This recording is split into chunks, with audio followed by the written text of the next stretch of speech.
Matapos bigyan sila ni Sakamoto ng imposibleng misyon na may 100% death rate, i-review natin ngayon ang Chapter 109 at 110 ng Sakamoto Days. Masasaksihan na natin ang paghaharap ng leader ng The Order na si Kindaka laban kina Sakamoto at Nagumo. Isang labanan na magpapakita ng tunay na lakas ng tatlong pinakamalakas na assassin sa JCC. Isang bakbakan na tiyak na siguradong mai-enjoy ninyo. This is Mr. AI Anime at wag na nating patagalin pa. Let's go! Nagsimula ang chapter kay Kindaka na nagpakilala kina Sakamoto. Ako ang nagli-lead sa team na kilala bilang The Order. Tinanong ni Sakamoto, The Order? Hindi pala ikaw si Steel Dragon. Sabi naman ni Nagumo, ano pa raw yung The Order na yan? Hindi ko pa naririnig ang grupong ito. Sabay tinignan ni Nagumo ang litrato ni Steel Dragon at ikinumpara ito kay Kindaka. Napansin niya na ang frontal bone, socket nasal bone at ethmoid bone ni Kindaka ay similar lang sa litrato. Sinabi niya, kung gusto mong mag-disguise, dapat simulan mo sa bone structure. Dagdag pa ni Nagumo, maliling lang natin itong si Kindaka kasi nasa intelligence gathering department ako noon sa JCC. Sagot ni Kindaka, lumang litrato pala yan. Mabilis namang kumilo si Nagumo at sabi, tapusin na natin ito Sakamoto. Hinawakan niya ang strap ni Kindaka. Sabay kumilo si Sakamoto. Ngulit biglang nawala si Kindaka. Dahil sa sobrang bilis at lakas ng pagkilos nito, nawalan ng balanse sina Sakamoto at Nagumo sa mid-air. Makikita si Kindaka na huminto habang si Sakamoto at Nagumo ay nasa hangin pa lang. Tinanong ni Nagumo, nagkaroon ba kayo ng nosebleed? Sagot ni Sakamoto, talaga. Biglang nag-appear si Kindaka sa kamilang likuran.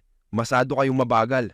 Mabilis na lumingon sina Sakamoto at Nagumo. Ngulit nawala na naman si Kindaka at lumipat sa kabilang side. Sinabi niya, ang kagaya niyong mababagal ay wala rin pag-asa sa akin. Ako ang pinakamabilis na assassin na buhay pa. Sabay nagkasabay na umatake sina Sakamoto at Nagumo. Subalit wala na naman si Kindaka. Inasikaso lang pala nito ang sintas ng sapatos. Sa isipan ni Nagumo, kaya ba talaga ng isang tao na makagalaw ng ganito kabilis? Sagot ni Kindaka, kung gusto nyo ring tumakbo ng ganito kabilis, kailangan nyo nito. Sabi naman ni Sakamoto, may special pala siyang klaseng sapatos. Sabi ni Kindaka, ito ang aking partner, ang Lightspeed Shoes. Nasabi ng isang bata kasama ang ina, gusto ko rin ng sapatos na yan. Sagot ng ina, masyado ka nang matanda para sa Velcro shoes na iyon. Sabi ni Kindaka, nabanggit ni Echo sa Toda tungkol kina Sakamoto. Kaya sa tingin ko makakapagbigay sila ng magandang workout sa kanya. Kaya dapat na umatake at maghanda sa kanilang kamatayan. Sagot ni Nagumo, ano bang klaseng assignment ito? Na-set up ba talaga ito ng mga guro? Sagot ni Sakamoto, mukhang maangas ang sapatos ni Kindaka. Samantala sa lower floor, sinabihan ni Rion si Uzuki. Alisin mo ang kamay mo sa balikat ko. Sagot ni Uzuki, ang mga taong kino-confront ni Rion ngayon ay hindi ang kanilang target, kaya huwag mo silang patayin. Habang nag-uusap si Rion at Uzuki, sabi ni Rion, kaya sabi ko na so ano palang meaningful na pagpatay? Ikaw ba ang nagpapasya kung anong klase ng pagpatay ang masama at hindi? Kakaiba ka. Sagot ni Uzuki, lahat ay masama, kaya kailangan natin itong iwasan hanggat sa kaya natin. Tinanong ni Rion, kung ganyan, bakit ka nag-enroll sa Assassin School? Kung hindi pala ito nababagay sa'yo, dapat mag-drop out ka na lang. Habang nagsasalita si Rion, narinig nila ang ingay mula sa itaas. Sabi niya, mula yun sa itaas, seryoso talaga ang problema ng mga iyon sa itaas. Umalis si Rion at sinabihan si Uzuki, mag-enjoy ka na lang sa pag-shopping, mahina ka naman. Sumagot si Uzuki, matapos ko ito ibabalik ko na kay Kamoto. Pumasok naman si Kindana na nagsabi, wala kayong pag-asa mga bata, ang galaw nyo kasing boring ng pambatang roller coaster. Habang nasa ere si Sakamoto, hinawakan ni Kindana ang damit niya at ibinato sa hagdanan. Sa sobrang lakas, tumago si Sakamoto sa maraming escalator. Sabi ni Kindana, kailangan kong gamitin ng malaya ang buong entablado. Makikita si Sakamoto sa defensive position, nakatingin kay Kindana. Maya-maya, naramdaman ni Kindana ang presence sa kanyang likuran, ang healing pathway ni Rion na nasa itaas. Itinoto ni Kindana ang atensyon kay Rion at mabilis na umatake si Rion habang mabilis namang dumistansya si Kindana. Sa isipan ni Kindana, ang killing pathway ng babaeng ito ay walang nasasayang na galaw. Kamangha-mangha na na-maintain niya ang defensive stance habang nakikita ang paligid. Biglang sinabi ni Rion, huli ka! Nahulog ang isang washing machine kay Kindana at sabay silang sinipanin na Nagumo at Kamoto habang nasa loob pa si Kindana sa washing machine. Makikita si Uzuki na kinakamusta ang mga lalaking napuruhan sa mga atake ni Rion noon. Tinanong ni Rion si Sakamoto, "Sino ba ang lalaki nito?"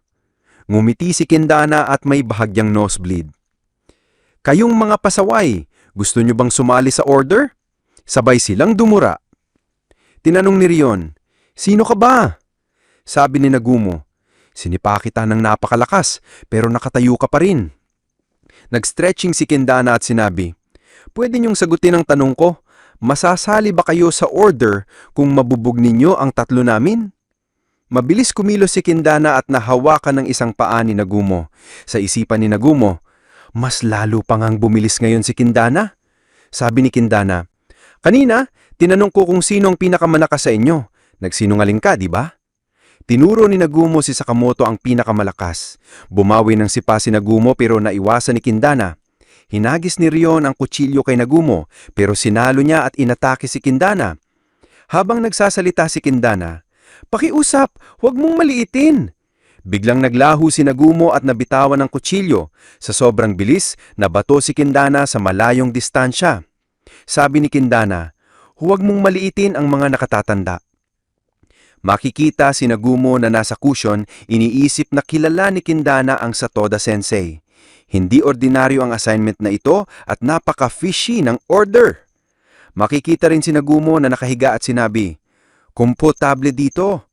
Sagot ni Nagumo, "Napakaganda nga." Balik kay Rion, binato ni Kindana ang kutsilyo sa kanya. Nang nasa 1 pulgada na lang sa mata ni Rion, nahuli niya at nag-attempt na sipa para sirain ang poste pero naiwasan ni Kindana. Nainis si Rion at sa isipan ni Kindana, sinabi niya, "Tama, may espesyal na paningin itong babaeng to." So far, si Rion ang may pinakamagaling na performance sa 3 estudyante. Napaatake na rin si Sakamoto habang mabilis namang lumayo si Kindana. Sinundan siya ni Rion at sinabing, "Hindi ka makakatakas." Nang sumunod si Rion at inatake si Kindana, natamaan niya ang isang bote na napatawid sa kanyang mata. Napahinto si Rion sa sobrang hapdi. Tumawa si Kindana, hawak mayon ang Tabasco sauce. Ang mga may magandang mata nagre-react agad sa kahit ano. Habang nagsasalita, napansin niya si Sakamoto na lumapit sa kanyang likuran at pinakil si Kindana patungo sa isang elevator.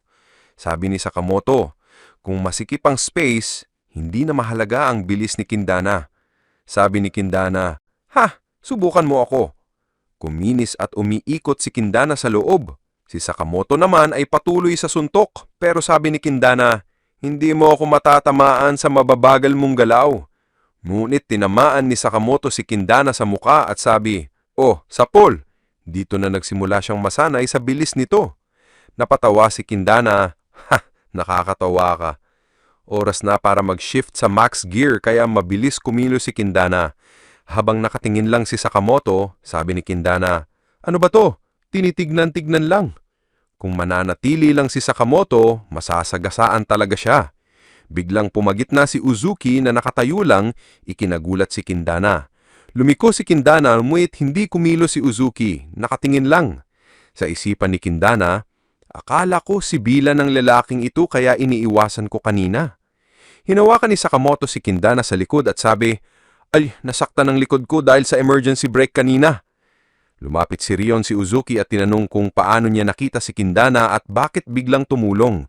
Sagot ni Uzuki, dapat sundan ang mabilis na target gamit ang mata o i-anticipate ang galaw nito o batay sa paligid. Ayaw ko lang na magreklamo si Rion sa guru namin. Napatawa si Rion. "Ha, bakit ba kita isusumbong? Napakabobong problema naman yan." Sabi ni Nagumo, "Ang galing nga." Pinainis si Rion na pinapababa ngayon si Nagumo. Sa isipan ni Kindana, hindi lang ito magaling sa evaluation, natatakot din siyang biglang pumasok sa full speed na galaw ko. Yun ang hustong ambush.